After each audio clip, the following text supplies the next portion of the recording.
When we're talking about diabetes, the hormone that we're thinking about is insulin. So insulin comes from our pancreas, and insulin is important for us being able to store glucose and be able to use it for later on. And when we find high levels of sugar or glucose in our blood, that is when we diagnose diabetes. But unfortunately, that's way past the spectrum of things that have happened already. Diabetes affects over 20 million people in the United States. 1.5 million people are diagnosed every year with diabetes.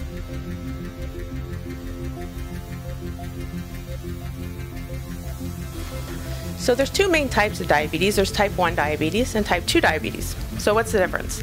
Well, type 1 diabetes, we tend to think happens in younger people, but we actually are diagnosing it in older and older people. It's pretty much where the pancreas is not making any insulin at all, or very little, and not enough to kind of do the trick.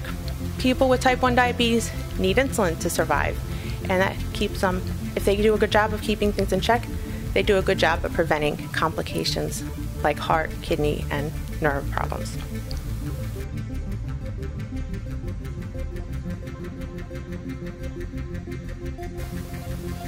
Type 2 diabetes accounts for about 90% of the rest of the causes of diabetes.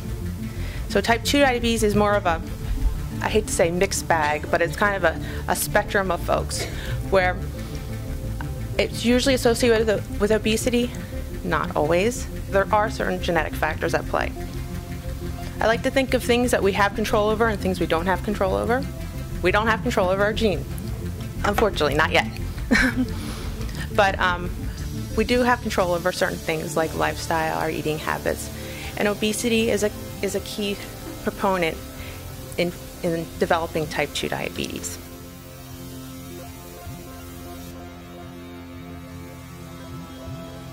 Well, I'm a strong proponent of diet and lifestyle.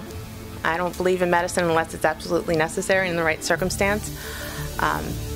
American Diabetes Association recommends about 150 minutes of increased activity a week. So you can split that up any way you want, whether it's 30 minutes 5 times a week. But this is on top of what you're already doing. So it doesn't count like walking around the office or walking around the store or whatever your normal routine is. This is on top of that. It's important not to skip meals, because what happens with diabetes is when you go a long period of time without eating, your liver starts churning up that glucose supply, and your blood sugar is actually higher than it probably would have been otherwise. It's important to have a regular routine too. So if you don't have a routine, it's going to be difficult to get in that extra walking or get in the meals that you need.